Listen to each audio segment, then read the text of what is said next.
Negotiations have begun over the format for the 2020 presidential debates. The Trump campaign is suggesting 4 debates to be carried out with a choice between broadswords and spiked maces, with whoever first has his head crushed or completely severed declared the loser, and whoever ends up roaring in blood-drenched victory at the scarlet sky, securing the right to paint his half-naked body with the guts of his enemy and rename himself Kratos, God of War. The Biden campaign, conversely, is requesting a single debate lasting 17 minutes or until the beginning of nap time, whichever comes first. The venue will be at the window of Biden's cellar, where his face will appear in a mask and sunglasses so that no one will notice when he's quietly replaced by a younger man who can still speak a coherent English sentence. The 3 moderators requested by the Biden campaign are 1, Biden's day nurse, whom he fondly refers to as Nana; 2, old Mr. Willoughby, who drives the ice cream truck in Biden's neighborhood and frequently offers the candidate a free orange cream popsicle out of pity; and 3, Chuck Todd. Questions are to be asked very slowly in a gentle voice so as not to awaken the candidate, and in the latter part of the debate, questions will be sung to the tune of Baa Baa Black Sheep and accompanied by Joe's favorite music box. The Biden campaign reserves the right to vet questions to ensure they don't include any irrelevant subjects like math or how to run the country. A counteroffer from the Trump campaign suggests that all the debates be held on a single night, beginning with 15 rounds of bare-knuckle boxing at 8 a.m., then a break for steak and eggs, followed by a noontime wrestling match, and finally, after a dinner sausage-eating competition, a final debate where the 2 men simply scream into each other's faces. The Biden campaign says they'll return with their own counterproposal as soon as their candidate regains consciousness. Trigger warning, I'm Andrew Klavan, and this is The Andrew Klavan Show. I feel hunky-dunky, life is tickety-boo. Birds are winging, also singing hunky-dunky-doo. Ship-shaped, ipsy-topsy, the world is zippity-zing. It's a wonderful day, hurrah, hooray! It makes me want to sing. Oh, hurrah, hooray! Oh, hooray, hurrah! All right, I didn't think I was going to get through that one, but I did. We are back laughing our way through the fall of the Republic. We are grateful to you for being here and also for going on YouTube and subscribing to the Andrew Klavan YouTube channel. It is extraordinarily helpful to us. It doesn't take you but a second, so go and do it. We're also watching your comments there to see if there are any really good ones. We've got one from Slavey Pickles. I think we had one from Slavey Pickles before. This may be a double header for Slavey. He says, I actually get offended when you call Brian Stelter a woman because women are so much more level-headed than that knucklehead. And that is true, Slavey. But remember, I always say it's not just that he's a woman, it's that he's a woman who's actually a man, which is just not a good look. About is that Brian crying, or crying Brian, as we say? About a year ago, I had the distinct pleasure of teaching a brief seminar at Hillsdale College in the wilds of Michigan. I was the Eugene C. Pulliam Distinguished Visiting Fellow in Journalism. I just like to say that out loud. Hillsdale, as you probably know, is a very special place. They refuse to accept any government money, even in the form of student loans and grants. So they're free to teach what they refer to as the good, the true, and the beautiful without government interference. They have always adhered to Christian principles, and recently, I believe, they openly identified as Christian. While I was there, I called my wife back in LA, and she asked me what it was like. And I told her it was like being sane. And it really was. It was this kind of quiet, weird feeling where suddenly I was back in a world where people said things that made obvious moral and aesthetic sense. And the fact that it jolted against me shows you what it's like to live in LA. I mean, it was also different, very different from the college students at most left-wing universities that I go to, who, in my experience, are suffering from induced psychopathology. They have induced mental illness. They've been convinced that there is some kind of virtue in pretending to believe what they know for a fact isn't true, that men are women, or that racism can be a cure for racism, or that killing babies is a right. All those things that the left teaches you that it's virtuous to pretend are true. Well, recently, Hillsdale's come under pressure to issue a statement on the current hysteria over race, and they've refused. Or what really they did is they issued a statement saying that everything they do, their classes, their philosophy, and their history of being founded by abolitionists, all of that speaks of what they believe. And here's part of what they said in this statement. They said, there is a kind of virtue that is cheap. It consists of jumping on cost-free bandwagons of public feeling and winning approval by espousing the right opinion. The fact that very real racial problems are now being cynically exploited for profit, gain, and public favor by some organizations and people is impossible to overlook.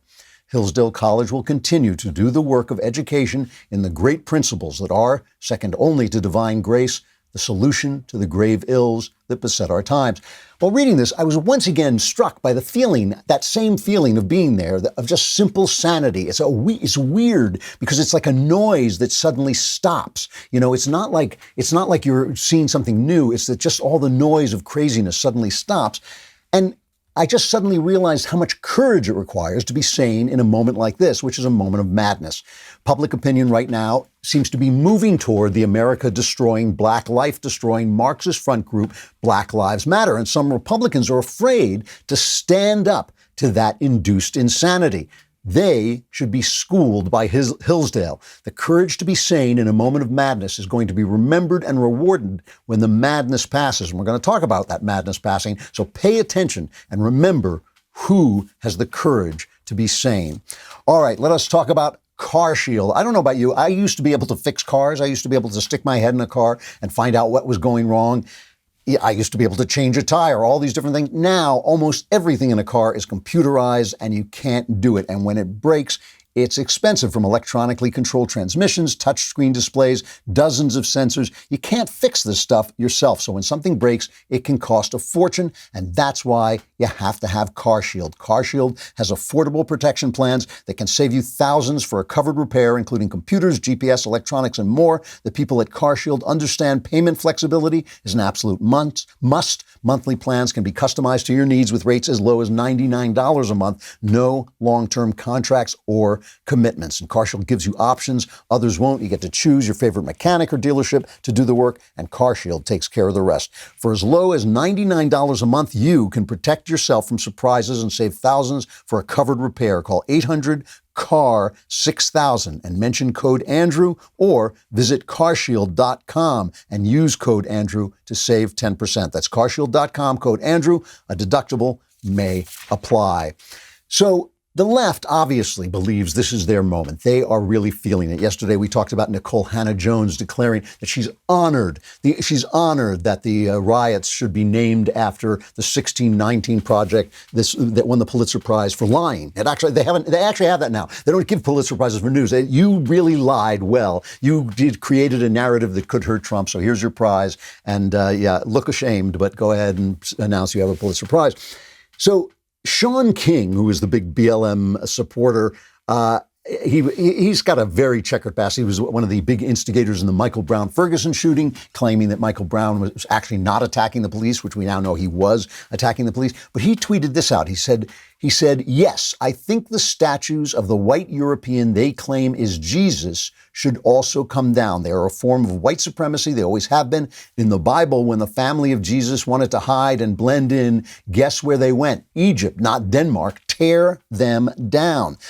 All murals and stained glass windows of white Jesus and his European mother and their white friends should also come down. They're a gross form of white supremacy created as tools of repression, racist propaganda. They should all come down. And he's just lying. And the guy had a past as a pastor of some sort. So there's some rationality somewhere inside that head. But obviously everyone sees Jesus differently. He was a Jew. He was a Middle Eastern Jew. That's what he was. If you saw him today, you would say, oh, who's that Jewish guy? And they would say, oh, that's Jesus of Nazareth. That's what he was. But everybody sees him differently. And what a shame, what a terrible thing to look into the face of God and only be able to see the color of his skin. That is a very, very ugly place to be. But that's what happens when you follow the Marxist road. You get into a very ugly place. But more than this, what you are seeing is the confidence of this moment of madness. And you're seeing the lack of confidence on the right. And those are important things, but we're going to step back a little bit and we're going to see whether that confidence is justified. And we're going to talk about what's going to happen next when you get a better look at the big picture. I have this thing that I talk about. I probably have talked about it on the show before. I can't remember, so it's probably been a while. I call it the one-run rule. I get it from baseball when there used to be baseball. If you ever look in the dugout when one team is ahead 1 run, they're confident, they're talking, they're kidding around, they're joking, they're playing pranks on each other in the dugout. You look at the other dugout and they're depressed and they're looking down. Now, 1 run in a baseball game is nothing. 1 swing of the bat. ties up the game. And then the minute that happens, the mood changes. And what I get from this is the fact that human beings are very keyed into the present. They are very keyed into the moment, and they don't understand how quickly the moment can change, especially when you step back and you think, oh, look who's coming up in the next inning. Or, this pitcher has been giving up home runs to this guy forever. All these things can just change instantaneously. So what are we watching right now? Well, one thing that I told you about a long time ago was as the virus lockdown, the yellow flu, the yellow fever lockdown comes to an end, people are going to start to go nuts. I mean, this is something I told you about before it ever happened, before there was any sign of it, that when you have a crisis, when everybody's locked down, the first thing you think is, all right, I got my head in, I'm in the game, I understand this is going to be a problem, so I'm tough, I'm called in, we're going to teach the kids to cook, I'm going to, do all kinds of projects with the kids, I'm going to do, clean up my house, I'm going to change my life, everything like this. When that lockdown, when that crisis ends, before you cross the finish line, that's when people go crazy. So this is a moment of high emotion. The story we're seeing now of the toppling statues and the riots and everybody saying Black Lives Matter and yes, police are just running around everywhere killing black people. That's what the police are doing. That's their job. I come to work, what's the time to go to work killing black people? All that mythology that's in people's heads, this idea that America's a racist country, this 1619 idea that we're founded on racism, that we're inherently racist, which is a lie. It's just an untruth. But the fact that this induced madness caught on right now, there's a reason. It's all one story. It's not two stories. It's one story of people in this situation where they were primed to go mad, where everybody is trying to make them mad, where the media is gaslighting them into insanity, and it worked. So everybody's a little crazy. And all those riots and people, it's like when your women are battered, they start to think like, why, what did I do wrong? When you beat people up, when you threaten them with violence, they get scared. They start to see things from your side. Okay. On the other side of this is the fact that Donald Trump has, I feel, been a little bit too restrained, a little bit too laid back in what he's saying and what he's doing, not in what he's tweeting. These kind of wild tweets, these tweets that are still fighting personal fights, which is a strategy from the last election that I don't think is going to work as well this time. He's been kind of all over the place. And there are a lot of people in the GOP who were very, very comfortable with the way things were. The deep state expanding, laws being made by regulatory agencies and by the Supreme Court, the complete destruction of our constitutional rights and our constitutional systems, and the process of globalization. It didn't bother them that there were people committing suicide en masse in the middle of the country. That didn't bother them. They didn't even know about it. It's until a researcher stumbled on it. They didn't even know that people were in despair. They were looking, the unemployment rates are going down, but they weren't looking at the fact that they weren't really going down. It was really just the news media twisting basically the numbers to make Obama look good. So they were very comfortable with that system. You never get unelected if you never have to pass an unpopular law. If all you have to do is go on and say, I'm a Republican and I hate the Democrats, but you don't have to do anything. You don't ever have to pass a law. You never get unelected. So they were very comfortable with that. They were very comfortable with giving up American sovereignty to international organizations. All of that was fine. And now Trump has come in and he's trailing in the polls, and they think he may be vulnerable, and they're thinking, if I just keep my mouth shut, if I don't say too much, if I don't get behind Trump, then when Trump's gone, they won't be able to say you were Trumpy, and therefore you have to go the next time out. They won't make me look bad for supporting Donald Trump. They support Donald Trump when they're afraid of him, when they're afraid, really what they're afraid of is his followers who will punish them and vote them out of office, which has happened. And they support him when they're afraid of him. But when they think that maybe he's weak, maybe he's politically weak, they start to lose their nerve. And also, they liked what was there before. They liked the fact that the Constitution was going down the drain because the Constitution put them on the dime to do stuff, and they didn't like that. So this is the moment when they're afraid of Shaun King. And Shaun King is thinking, yeah, I'm going after Jesus. I'm not just going after Andrew Jackson. I'm not just going after George. Never mind George Washington. I'm going after God. I'm going to bring down God, man. That's how powerful I am. That's what Shaun King is thinking. This is my moment. God is through. It's Shaun King time now. That's what he's thinking. But is that really what's going on? Because madness passes. When these moments pass, madness does pass. So for one thing, the economy is starting to look pretty good. You know, everybody's worried because, you know, they call economy the gloomy science, because economists are always worried. And of course they're worried. You know why they're worried? They don't know anything. There is no such thing as economics. There's no science of economics. It's just guys going around going, well, I don't know. It looks pretty good, but now it might be bad, but then it may be good.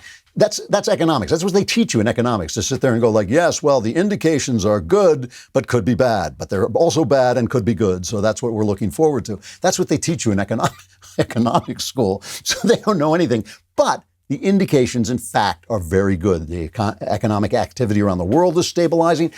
The tech stocks, which were doing very well, which were keeping the stock market afloat because they weren't suffering as much because they didn't need people to come to the office as much, those have been doing very well. But now there's a wider mix of stocks doing well. So the indications are good. You know, we don't know.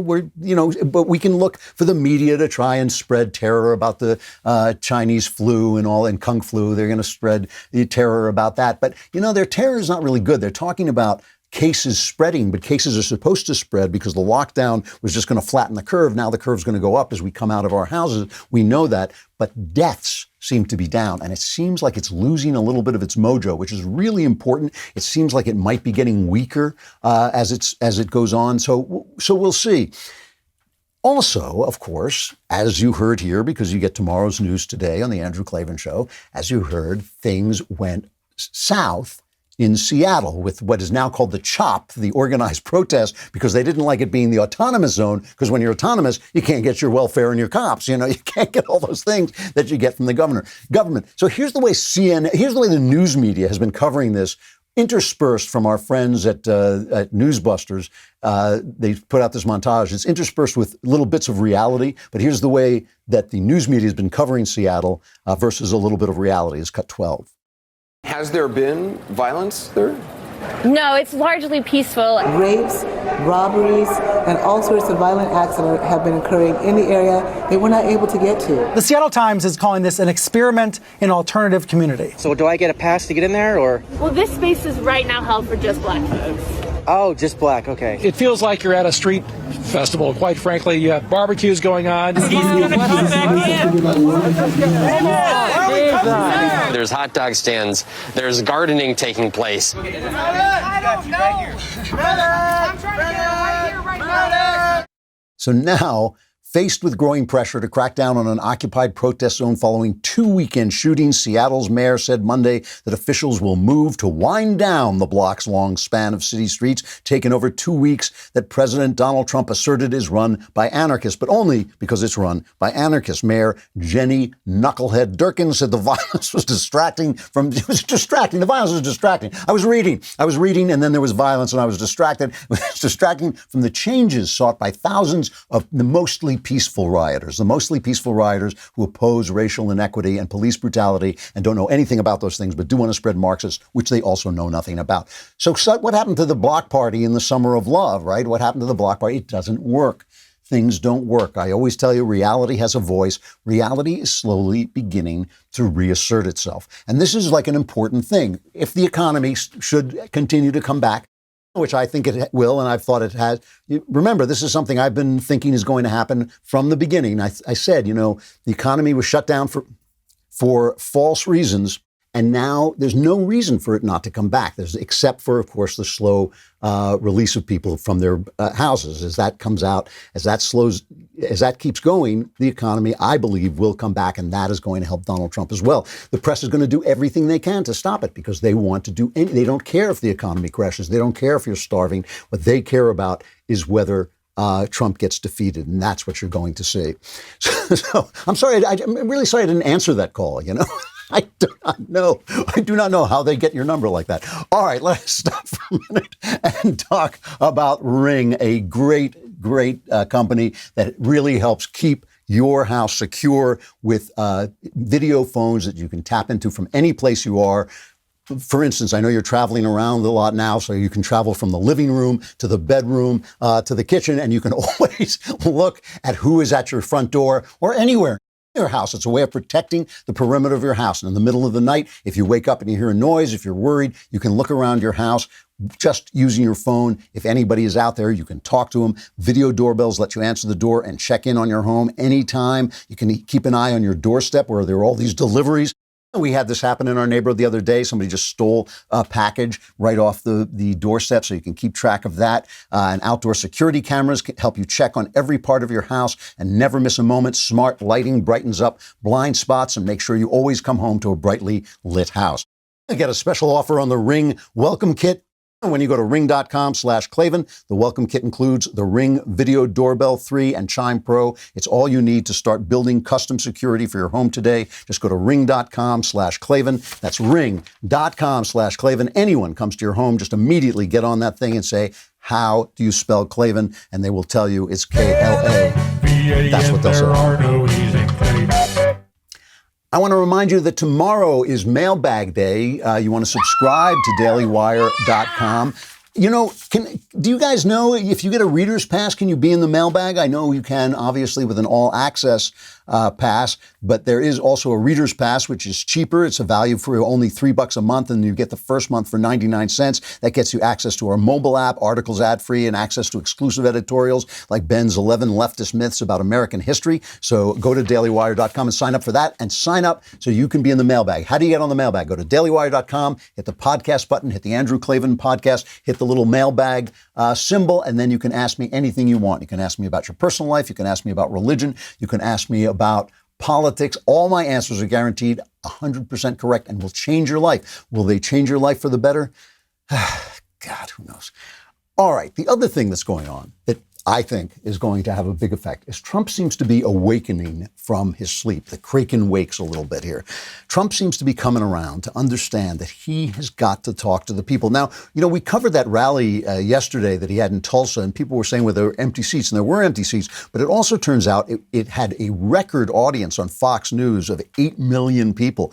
They claim, the White House claims something like 20 million people saw it on all their different platforms, which is an amazing number of people. So that's something like you really have to watch for. We don't really know how many showed up. So people were afraid of the virus, and obviously the press went out of their way to do that. But he had some really good moments at that rally. And like I said, some stuff was a little too personal. He needs to understand that this is a moment when he needs to talk to the country. But he started to get the narrative right. And remember, the politics doesn't even start in this country still, even though it's an incredibly political time. The actual race doesn't start until September. That's when people start paying attention, when they start making up their minds, and people just wait and they don't do it. Yeah, I know, you know, you and I, who are very keyed into politics, we're always paying attention. It's just not true of everybody. And not everybody is paying attention to the actual race and thinking, what am I going to do here? How am I going to make this decision? And it's still a binary decision. And Joe Biden is still a wooden doll like Pinocchio, right?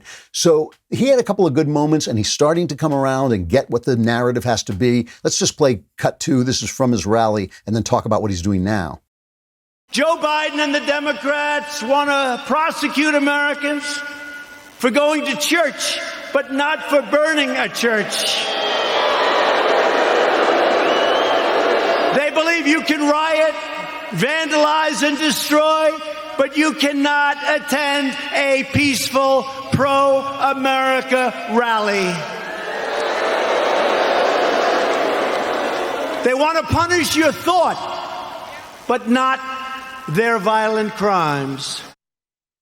Bingo. I mean, that is good stuff. That's good material. And it's true. I mean, that's the wonderful thing about, you know, Donald Trump is when he says that stuff and he's backed up by the truth, nothing the media can do to stop him if they get it out. They were trying to censor him obviously on CNN and MSNBC. But, you know, 20 million people, if they really had 20 million people on all their platforms, that's a lot of people watching, a lot of people dedicated. And there's no, you know, they keep talking about the enthusiasm gap. There's no enthusiasm for Biden. How could there be? I mean, look, really, seriously, how could there be for Joe Biden? The guy has some kind of deteriorating mental condition. He's a dishonest person. He's always been a dishonest person. If the left ever takes a clear look at him, he has been not a, you know, if they're going to tear down George Washington, who gave them the very freedom to tear down his statues, if they're going to tear down George Washington, what are they going to do with Joe Biden when they realize he has not been a friend to the far left. And even if they think, well, we're going to put him up there and he's going to be this kind of clacking ventriloquist dummy who looks like a mainstream Democrat while the far left does everything, a lot of people are not going to show up for that. That's a pretty, pretty Marxist strategy, and not everybody on the Democrat side is a Marxist. Now, Trump has announced, he says, I've authorized, well, let's play what he says. This is about the vandals pulling down the statues. This is cut 4. Last night we stopped an attack on a great monument, the monument of Andrew Jackson in Lafayette Park. And I just want to thank law enforcement. They did a great job. We're looking at long-term sentences under the Act. We have a very specific Monuments Act, and we are looking at long-term jail sentences for these vandals and these hoodlums and these anarchists. They're bad people. They don't love our country, and they're not taking down our monuments. He says, he tweeted, I have authorized the federal government, this is today, this morning, to arrest anyone who vandalizes or destroys any monument, statue, or other such federal property in the U.S. with up to 10 years in prison per the Veterans Memorial Preservation Act or other such laws that may be pertinent. This action is taken effective immediately, but may also be used retroactively for destruction or vandalism already caused. There will be no exceptions. Well, if he does this, it is a sign that he's waking up. Because I never like to blame advisors. I always hate this thing where they say it's not the king, it's the king's advisors. If you're the king, you make the decisions. So it's on Trump what he does. But he has just been slack about this. You can't just tweet law and order over and over again. You really have to take control of those things of which you can take control. You can't tell people how to run a city. I think he did the right thing by letting the Seattle zone collapse on its own. That was the right, smart thing to do. You didn't need gunfire in there coming down. That's not the kind of thing we want. We don't want to, look, as awful as these people are, they're Americans. I want them to survive, but I want them to learn a lesson. And I think the best way to let them learn a lesson is to find out what happens when they put their plans into operation. So I think that's a good thing. This is also a good thing. You should not be allowed to tear down statues. And, it's really important.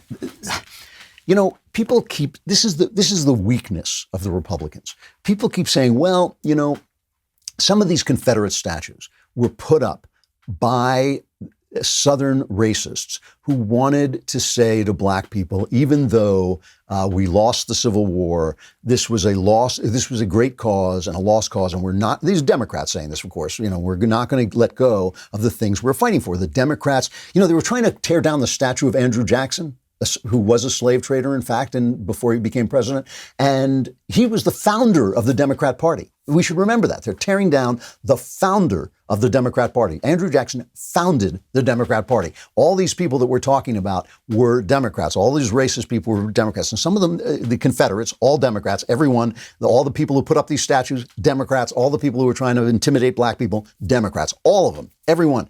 So there are people saying on the right, Republicans saying, well, some of these statues are egregious. The Confederacy did hold slaves. These statues were put up for bad reasons. My question is this. Why should we have this conversation with Marxists? Why should we have this conversation with Marxists? If you're part of Black Lives Matter and you're a Marxist, right? So you're hiding behind this racial issue to push Marxism. You are actually participating in a philosophy that has slaughtered tens of millions of people, maybe even 100 million people all told. You are participating in that philosophy. The people who live in these cities now, who walk past the statue of Robert E. Lee, they're not participating in that philosophy anymore. They're not participating in that philosophy. It's part of their history. It's part of America. It's something that happened. We should remember it. I think we should have I think we should leave everything up. I'm just in favor of not touching anything because I'm cynical about the people doing it and why they're doing it. Why should we have a conversation about Robert E. Lee with any Marxist who is literally in this moment participating with a philosophy of mass murder? That's what I don't understand. So why does not the GOP say this all the time? And this is another reason why I think the time of madness may pass and may pass faster than guys like Shaun King think. Like Jesus may come back a little faster than Shaun King thinks he will. Because this is just, every conversation in politics is not just about the conversation, and this is a way that people fall into these traps. It's also about who you're having the conversation with. who you're talking to. If you're talking to a Marxist, what right does he have to criticize any of the things that have been built by Americans? That America is flawed. Look, I mean, this is the thing about the left. The left gets hysterical like a little girl over things that we all know. You know, we all know that some men are not as manly as other men. That doesn't make them women. We all know that every country in the world has flaws. That doesn't make them a bad country. They're confusing countries that were truly bad, run by truly bad regimes like China, that is now run by a bad regime, Russia, now run by a gangster regime, with countries like this that have struggled and stretched and fought within ourselves to make the country what it is supposed to be, to live into the meaning of our creed. We have struggled with that. Why should we have a debate with Marxists, with any Marxist? Why should Black Lives Matter, not the saying, the organization, why should Black Lives Matter have any legitimacy, any role in a debate when they participate in a philosophy that has left 100 million people dead? That's what I don't understand. It's like a Nazi telling me that he doesn't like my shoes. You know, it's like a Nazi telling me he doesn't like the way I dress. It's possible I don't dress that well. You know, that's possible. Why should I have that conversation with a Nazi? You know, and this is the reason that I think we're going to see who remains sane and who remains courageous enough to speak up, to come forward and say in this moment, I will not be intimidated. Tom Cotton, Josh Hawley, Matt Gaetz. These are the people who aren't afraid to be associated with Trump, Tom Cotton's not afraid to criticize Trump. And they're the ones we're going to have to remember, because this moment will pass. The one-run rule is in effect, and things can change very, very quickly. Come over to dailywire.com and subscribe. Really, take the Reader's Pass subscription, but get the subscription that allows you to be in the mailbag so we can talk tomorrow. If you want to send in, last week we didn't get any video questions, but if you want to send in a video question of under a minute, we're happy to play that. We won't discriminate. We will play video questions, and we'll also play written questions, and I will answer them all, and all your problems will be solved. So come over to dailywire.com. That's another satisfied customer. Come over to dailywire.com and subscribe.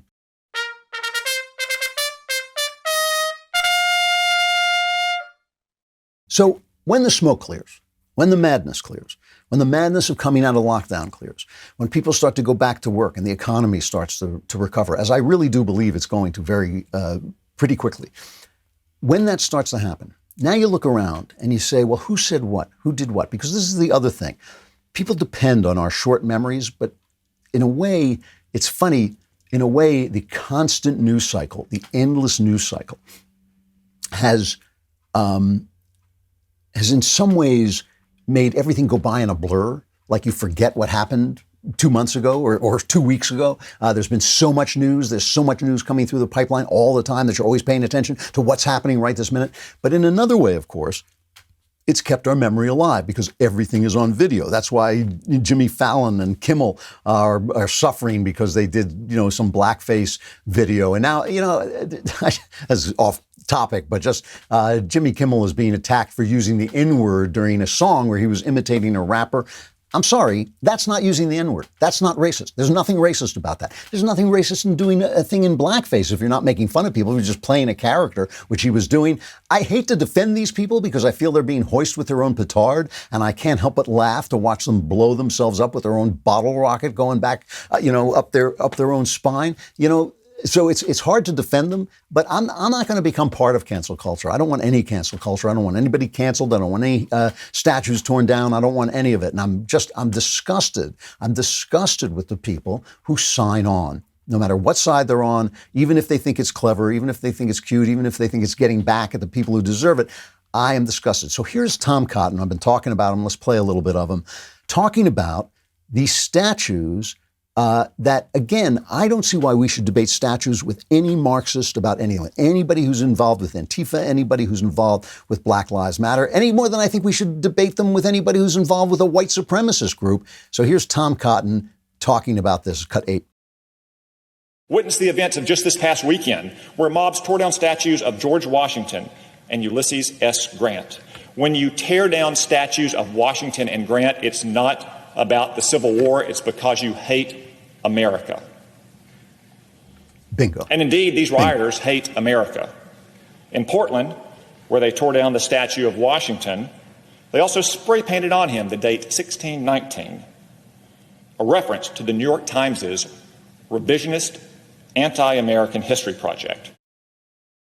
See, now those are the voices we're going to remember, right? Now, I just want to compare that to for a moment, with Andrew Cuomo, the Love Gov. The Love Gov. They love him. They just love him. They've just been, the news media has been promoting him. And by the way, now we know with the news media, because now they've shown themselves, because they were in this moment, they were so confident that they weren't afraid to show themselves as they are by dumping Tara Reade, by accusing Trump of spreading the virus after celebrating the protests. They have just exposed themselves in this moment because they were one run ahead. They exposed themselves. And now we see we're not going to do the story anymore of them being hypocrites. They're not hypocrites. They are left-wing fascists. They are the mob. We said this yesterday. They are the mob. So now we know.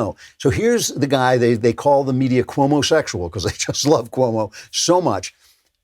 He's asked about the statues and the vandalism and the people tearing down, committing vandalism and destroying things that don't belong to them, property that belongs to all the people, and these individuals taking the law in their own hands and tearing down things that belong to the entire city or the entire county or the entire state and sometimes the entire nation. And here is what the Love Gov, Andrew Cuomo, says is cut 5.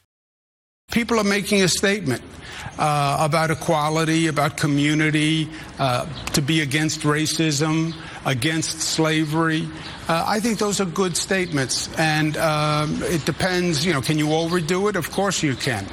But in New York, I don't think we've overdone it, and I think it's a healthy expression of people saying, let's get some priorities here, and let's remember the sin and mistake that this nation made, and let's not celebrate it.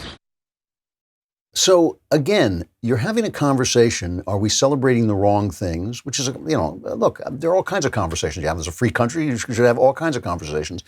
But you can't that's not having a conversation when you pull down a statue. That's not having a conversation. It's vandalism.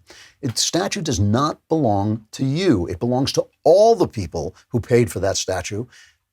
It's insane that this guy is saying that. It is insane that somebody at the New York Times, Nicole Hannah-Jones, is saying that it's not violence if it's against property. It's insane to have Chris Cuomo, Andrew's brother, saying, whoever said that peaceable protests should be peaceable, that kind of thing. So this is the other thing that's happening. They are going to try and sell the narrative. The left is going to try and sell the narrative that Donald Trump is to blame for anything that goes wrong. But surely this is localized. This is a localized problem. What has happened in New York is the fault of guys like Andrew Cuomo and Bill de Blasio. That the epicenter of this disease is the fault. It's their fault. In Michigan, where Uber Stormfuhrer Gretchen Whitmer has kept people shut down for years at this point, they're having one of the worst records in the Chinese flu.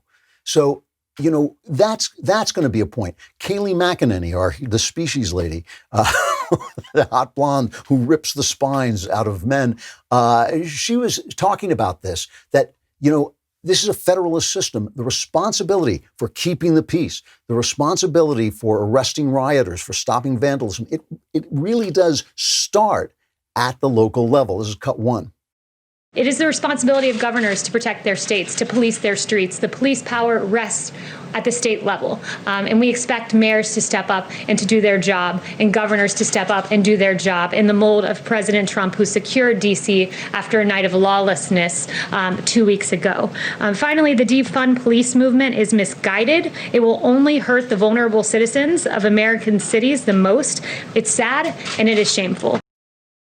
And there's another aspect of this too, is the unfairness of it. I do have a heart for like the black cause. I blame so much of it on the Democrats and on their policies. I'm not going back to the Jim Crow and the slavery stuff. That's fun to razz them about. But the thing that really does get me is the Great Society policies that really have crippled people, the feminist policies that have broken families. Those are the things that really are destructive to black lives. So our colleague and friend Matt Walsh tweeted out this viral video of a guy, a rapper in Michigan, took pictures of his brother just beating the crap out of a white guy in a Macy's, right? Just beating him up in a Macy's, and Walsh retweeted it, saying, "Well, if this was a white guy beating up a black guy, this is all we'd be talking about."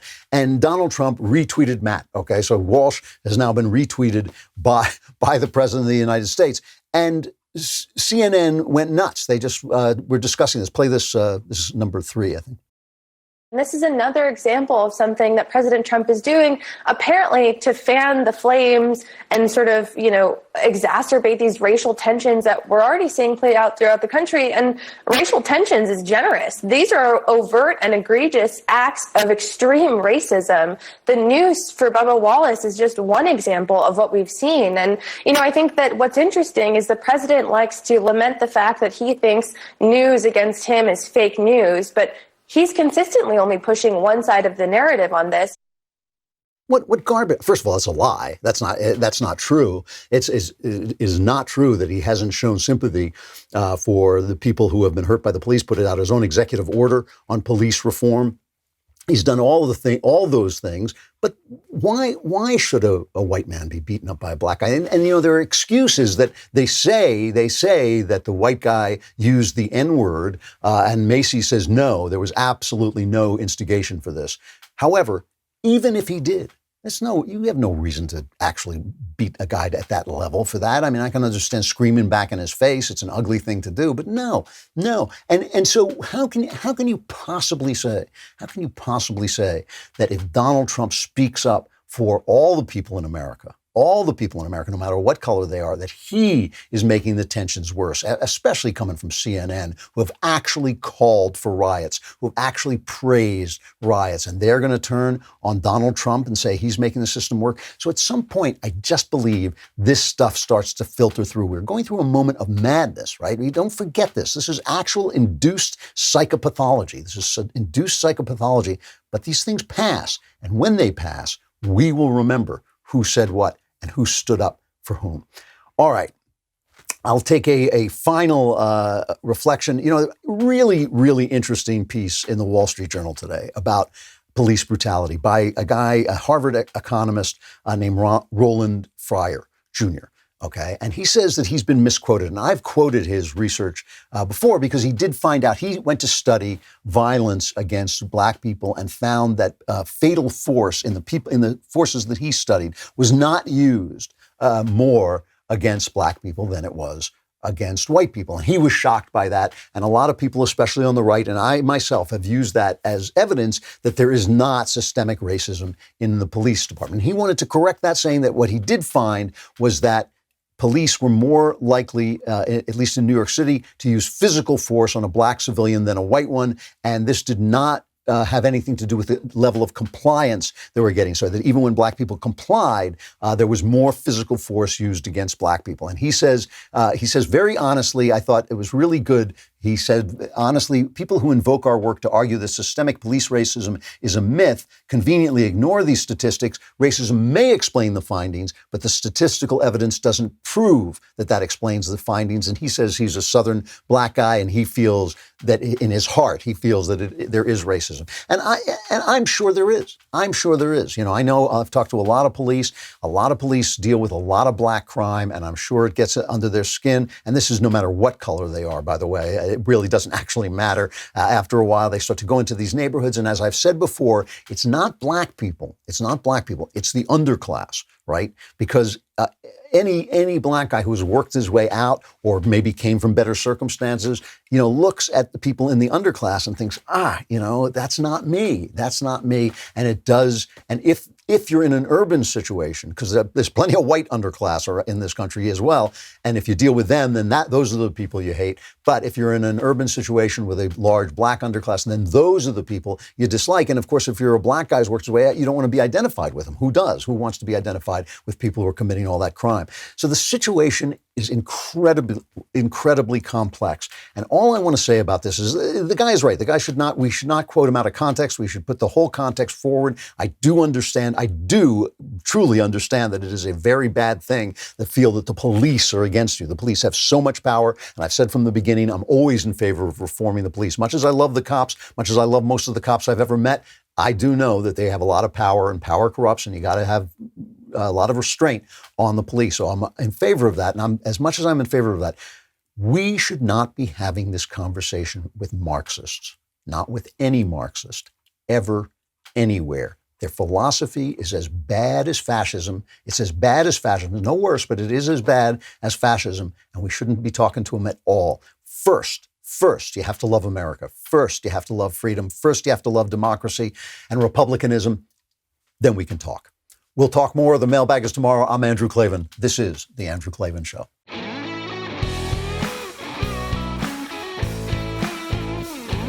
The Andrew Klavan Show is produced by Robert Sterling. Executive producer, Jeremy Boring. Technical producer, Austin Stevens. And our supervising producer is Mathis Glover. Assistant director, Pavel Wydowski. Edited by Adam Sayevitz. Audio mixed by Robin Fenderson. Hair and makeup is by Jesua Alvera. Animations are by Cynthia Angulo. Production assistants, McKenna Waters and Ryan Love. The Andrew Klavan Show is a Daily Wire production. Copyright Daily Wire 2020. If you prefer facts over feelings, aren't offended by the brutal truth, and you can still laugh at the insanity filling our national news cycle, well, tune in to The Ben Shapiro Show. We'll get a whole lot of that and much more. See you there.